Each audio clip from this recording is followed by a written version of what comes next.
Hey guys, Thunderstrike 1-on-1 here. I'm back with another video. Smoked Wagyu tri-tip, cooked hot and fast, how to barbecue right. If you guys haven't seen this channel, I recommend you do, because the stuff on here is amazing. Anyways, let's get into the video in 3, 2, 1. Hey, welcome back to How to Barbecue Right. I'm Malcolm Reed. Today I've got some beautiful Wagyu tri-tips. My buddy Kevin Green down at the butcher shop in Pensacola sent these to me. It's the home of the A9 brisket. Well, he sent me some tri-tips to try, and I'm going to get these seasoned up. We're going to smoke them on the drum today, and I can't wait to try them. Let's get to cooking. So tri-tip is really a great roast to cook. It's cut off the tail end of the sirloin on the cow, and that's why they kind of call it the tri-tip. It's the tip of the roast, and it kind of comes down like a triangle. Now this Wagyu beef has a ton of marbling. Yeah. You can see it in the meat. Normal tri-tip doesn't have as much marbling, but you know this one's going to be fantastic. It's going to have a ton of flavor on the inside. The one thing you have to do when you're cooking tri-tip is pay attention to how the grain's running. Down here, kind of on the tip of the triangle, the grain straightens out. It wants to run right down with the meat. But as it gets up to the wide side, the grain kind of turns and starts running across. When we get it cooked, I'll show you how I'm going to cut it up. But you always want to take note so that you know to slice it across the grain. But what I'm going to do is season it with salt, pepper, and garlic on the outside and let it sweat a little while. This is my AP seasoning. You could just throw some salt, pepper, and garlic together or use your favorite AP. But we're going to put a good dose of it on it because I want it to kind of get the meat sweat. So I want it to start pulling a little moisture out, pulling the flavors of that salt, that pepper, that garlic inside the meat. Make sure to get the edges really well. It needs about an hour. We'll flip it about halfway through. That's when we'll fire the grill up, get it good and hot. So it's been 30 minutes. You can see we're starting to get some moisture pulled out of these tri-tips. Now I'm just going to flip them till they get equal sides. That side that was down on the platter makes it sweat a little more. So we're kind of dry brining these in that AP seasoning. We're going to let them go another 30 minutes. We're going to finish seasoning them, but right now I'm going to fire up the grill. So today I'm firing up my Gateway drum. Now you could cook this recipe on any kind of grill. You just want to run about 325 today. We're cooking, so it doesn't matter if they lose moisture. I've got some lump charcoal in my fire basket. So much fat. A couple fire starters to get the coals good and hot. We're going to open all the vents up first to let some air really flow through the pit. And as it starts climbing, we're going to put the cooking grate in place. We're going to close the lid, and then we're going to dial those vents back so it'll stabilize and run at 325.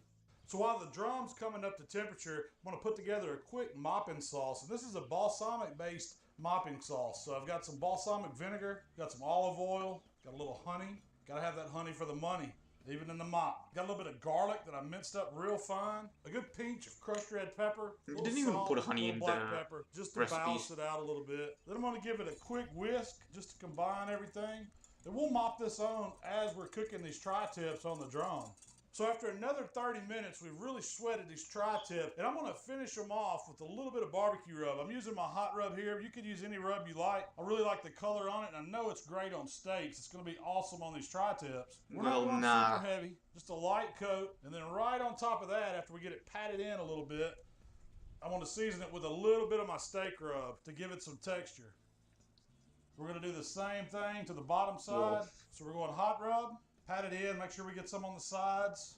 Then we're coming back with a little bit of steak. Let's see what it's like when it's done. Peppers, onions, salt, all those herbs in it. So it's really going to give it a good bark. Now these just need to hang out for another 15 minutes. We'll be ready to throw them on the drum. So I got the drum running about 325. These tri-tips look good already. I'm going to get them on the pit. You could do this on any cooker. Just run it about the same temp. Just lay them right on the grate. So I'm just going to keep the lid closed on the drum. In about 15 minutes, we're going to flip them over. I'll worry about the internal temperature here in a little while. It's been 15 minutes. Let's come in and flip these tri-tip. Cooking along nicely. By flipping them, we're going to cook even on them. And they're going to develop color on both sides. Also going to hit them with just a little bit of our balsamic mop. It's got a little oil in it, so it might flare up on you. That's okay. We're going to close the lid and keep on cooking. All right, it's been another 15 minutes. So I'm just going to give them another flip. And at this point, I want to start looking at the internal temperature on them. Seeing where they're at. Looking good. We've got some good color going. And I've just got one of my dot alarms with a probe. I'm just going to go in the thick part of it. You don't want to go all the way through. Give it a little more based. Their balsamic just mop. thick a spot. We'll set a timer for another 15 minutes. So we're looking for about 128, 130 on the internal temperature on these tri-tips. We'll just keep flipping them every 15 minutes until we get them there.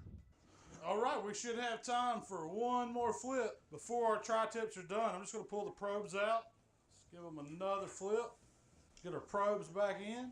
One last baste here with our balsamic mop. Gonna get the lid closed. We're gonna finish these tri-tips up. All right, our alarms are saying that we have reached 128, and that's where I want these tri-tips. I'm just gonna pull the probes out. We're gonna take them off here. Look how beautiful this turned out. Nice color on them. You can see the grain, the way it's running. We're gonna get these over the cutting board. They look like cow's tongues. Rest a few minutes before I slice into them and try them. All right, so I let the tri-tip just sit here on the cutting board. You can see a little juice came out. That rest is all important. We want to keep them as juicy as possible and then let the heat carry up. I probed these with a thermopin. They're still sitting about 133, 134 now. That is absolutely perfect. And I'm going to show you how we slice these. Remember how I said earlier, the grain in these tri-tips runs two different ways. The thin part, this triangle tip of it, runs kind of straight right here. So when we make our cuts, we've got to remember to cut across the grain. Well, as we get back here in the wider end, it start doing it at an angle out and it goes this way, so I'll have to change my knife. So I'm going to show you how I'm going to cut them. We're just going to go right across the grain and let's just make some thin cuts. I mean, this knife is mowing right through it. And that looks beautiful.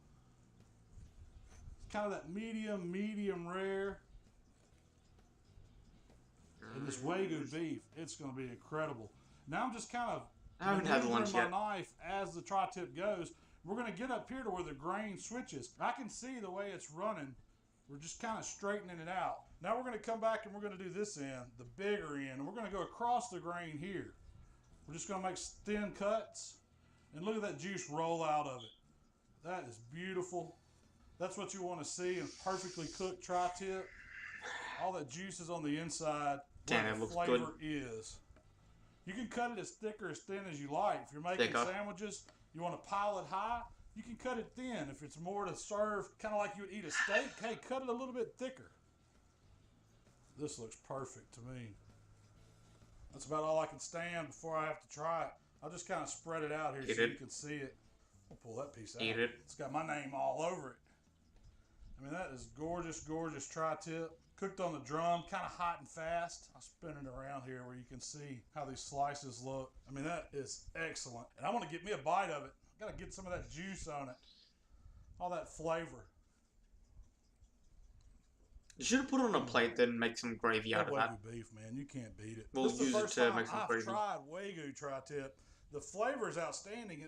The fat, the marbling in it, makes it really moist. It has a ton of juice that's left in it from that fat rendering, but it's just a beefy tasting tri-tip. Yeah, like I said, you should use it to make some gravy. So good. Before I cut up this other one, I'm going to give you one more piece. Probably let it rest on a plate instead of on the board. Stop eating.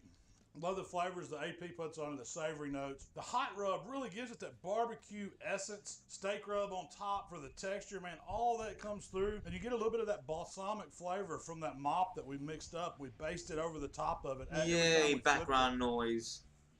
That's incredible.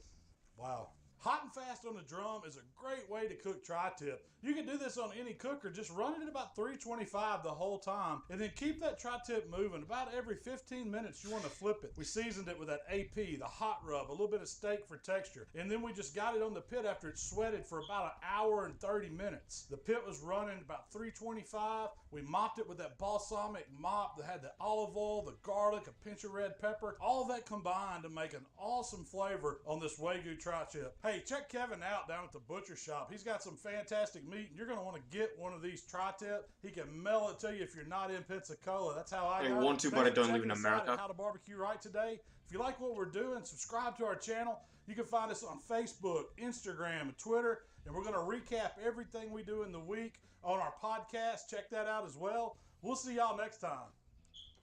God, I want some more. Yeah, I need to go have lunch now. That made me really hungry. Anyways, hope you guys enjoyed the video. Be sure to like, comment, subscribe, and I'll see you guys next time.